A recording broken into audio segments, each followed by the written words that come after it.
Hello, my name is Kristin. I live in a van with my cats, and I sell and share happy thoughts, and this is the Happy Thoughts Podcast. Hi, it is we're doing 44 and 45 together. Life has changed for me, and in the next episode, we'll talk about that. But I recorded 2 episodes while I was on the road. There's little Lou. We're not on the road now. I want to do the thing because I said I'd do the thing. It was quite a treacherous journey, and the end of it was not recorded. We are safe and healthy. And here's the latest episode of the podcast. Hi. It's day 3 of driving, and yesterday was a long one. I'm in a bit of survival on several aspects of my life. I found a place to sleep at a rest stop on the drive. And when I got there, it was like 19 degrees and it was going to get down to 8, which I don't care.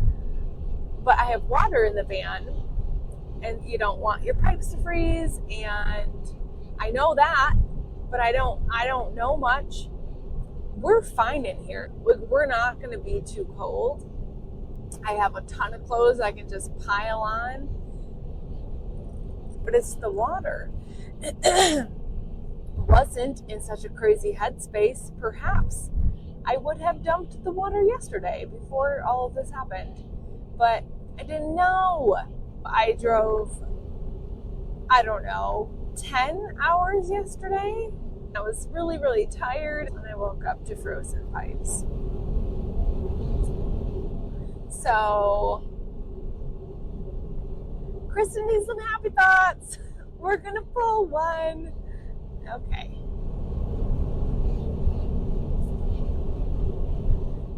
The whole point of being alive is to evolve into the complete person you were intended to be. Oprah. It is really interesting to think about how we just have this one life. Like, we don't get a second go around. I feel like, especially when I was in my other life, following a lot of rules that I thought I was supposed to follow,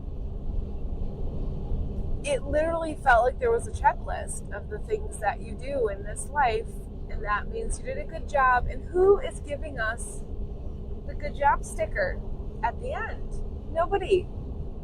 Us. We're the only ones that can give ourselves the sticker. I don't think a higher power cares in that way. I'd like to think a higher power just, like, were you happy? Did you live a life of purpose? I feel like it starts in our 20s and maybe in high school, where all of a sudden society wants you to know something. Like in high school, it's what are you going to do next? And then in your 20s, it's like, what are you doing with your life?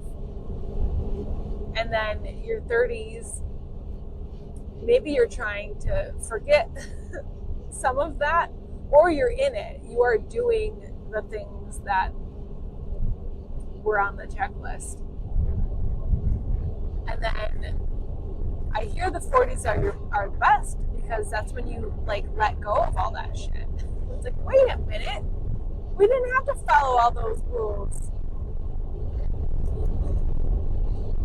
And it's set up that way, like a midlife crisis.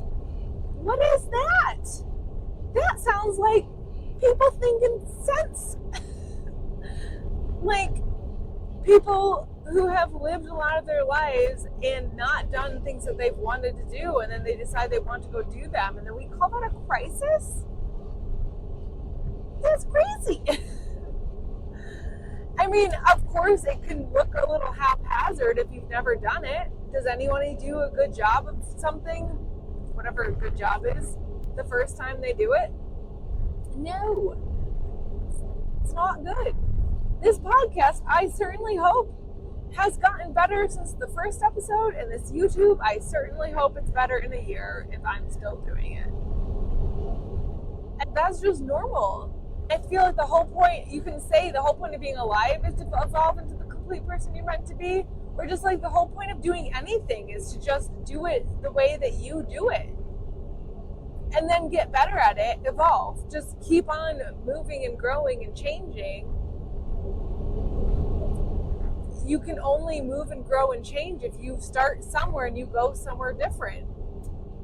And I feel like we just get so hard on ourselves about not sticking with something, and the judgment on quitting because you want to versus quitting because you don't think you can do something are very different. I don't think that we distinguish between the two of those in our judgment. It's really scary to not know things, and then by extension, it's scary to be near people who are choosing to not know things, because then it makes you reflect on, what do I know and what do I not know, and why would someone choose to not know? Should I choose to not know? And then there are a lot of people who would say, no, let's not choose to not know. I'm just rambling at this point, and I probably should stop, but I wanted to do the thing because I said I would do the thing. So this is day 3 of driving. Lou is really happy to be here, and I'm gonna figure this out. Thanks for being here. If you've listened this far, you're awesome. Hello, my name is Kristin. I live in a van with my cats, and I sell and share happy thoughts, and this is the Happy Thoughts Podcast. Hi. It's episode 45 of this journey. Day, I don't even know what day it is. So yesterday was a very rough day. We are safe and healthy. We are safe and healthy. I've been telling myself that repeatedly because nothing's that big of a deal when those two things are true. Also, I ended up in freezing weather and my pipes froze. So yesterday turned into a winterizing the van adventure. And when I say adventure, it wasn't a fun adventure. I cried a lot yesterday. It's just everything right now. It wasn't just the van, but the van is my safety and security. It's how I have found freedom in my life and challenges. But she's a part of me, and I really wanted her to be okay. I tried to winterize it myself and quickly learned that I am not mentally equipped for that, nor emotionally, nor physically. I think physically I could have figured it out, but I was not in a problem-solving state. So I decided to ask for help. The only help that could actually happen was talking to somebody who understood the van and how to winterize it. So the universe is pretty amazing. I Googled RV service center, and there was a service center just a half hour away from where I was. I went there, and we needed access to so many parts of the van that have so much shit in it. So that felt good. But we did it, and the freezing had broken the water pump. So I had to get that fixed. It's 19 degrees last night. I don't know, it was less than 20. And I did sleep better knowing that I wasn't ruining the van. It's just really cold. It's cold now. I was like, I don't care if I'm cold. I just don't want to break the van. I do care if I'm cold. I'm going to try to rest more during the day and drive when it's really freaking cold. I'm going to pull a happy thought because I need one. Confidence comes not from always being right, but from not fearing to be wrong. Peter T. McIntyre. Isn't that cute? So often what I'm talking about with self-reliance and taking care of you and self-love really comes from those moments when, like, I did not want to do yesterday. I was saying, I don't want to do this. I don't want to figure out how to do it. I don't want to actively do it. I don't want to talk to anybody about doing it. Like, I don't want this as part of my reality. And that wasn't a choice. It was part of my reality. And I didn't like it. And I just feel like those are the moments that no one can do for you. And we all have them. We all have a moment that we're like, I just don't want to do this. And you can have all the support and love in the world, but it comes down to you. It comes down to, like, can you ask questions? Can you ask for help? Can you just tell yourself you're okay? Can you take a beat? Can you take a breath? Can you just be for a second? And I couldn't for a little bit yesterday. And then it was like, well, the day is getting closer to being done every second. And it's going to freeze again tonight. This is only going to be worse. So I literally had a day to figure this out. And it was a really easy fix. It was remarkably easy once I asked questions. And it would have been easy even to figure out how to do it. It would have been really frustrating and challenging, and I didn't have access to all of that. And I did have a credit card that I could use. Am I freaking out about how I'm going to pay that down? Yeah, I am. There's just a challenge in everything. So with this happy thought, though, what I'm thinking about is the not fearing to be wrong. Confidence comes not from always being right, but not fearing to be wrong. Like, the terror of the moment and what was causing so much fear was not knowing. It was a situation I didn't know, and I really wanted to stay there. I wanted to continue not knowing, and that wasn't available. Just thinking about yesterday and how upset I was. I'm not judging myself for being upset, but it is interesting. It was a solvable problem. It was just an unknown problem. And so many of our problems, or so many of the things that we are scared of, are just unknown things. They're just things we haven't done before. And we haven't done so many things. I think that those moments of fear and not knowing what to do and being in the unknown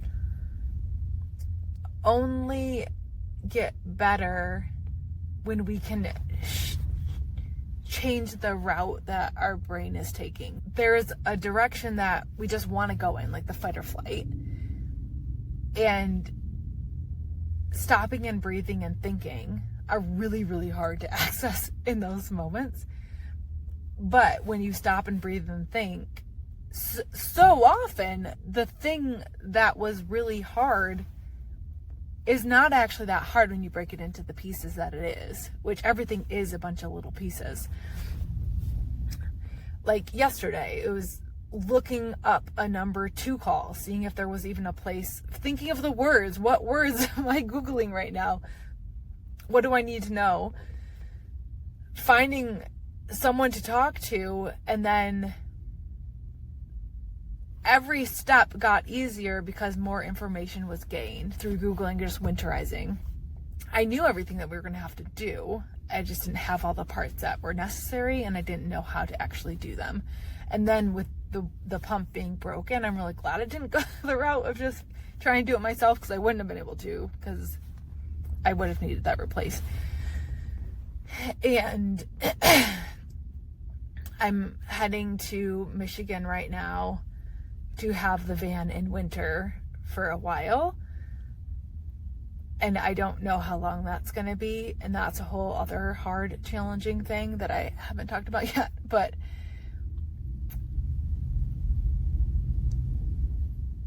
yesterday made some moments in the future so easy. Like, I don't have to worry about that now when I'm in Michigan. I don't have to have other people help me with something that I don't know how to do when there's other things to be done. And I'm really glad for that. So this year I gave myself 2 words: grace and confidence. Those are going to be my words of the year. Last year my word was ease, and boy was that a fun year for a lot of it, not all of it. This year is going to be a harder year, and I thought, what are the things that I need for that? Grace and confidence. And confidence just came up in our happy thought. And I think that confidence really does just come from acting and doing what you need to do, and believing that even if you mess it up, you're going to figure it out. I think confidence comes from just owning the fact that we don't know. I think it's funny because when we think of confidence as the person that knows what's going on or like owns it, and I just think that really it's you own not knowing. You just own trying and not fearing to be wrong. The answers are available. They're all here. Whether you have them personally in your repertoire, or the person next to you knows, or Google knows, just, the information is available. It's just us owning the fact that we need it, I think.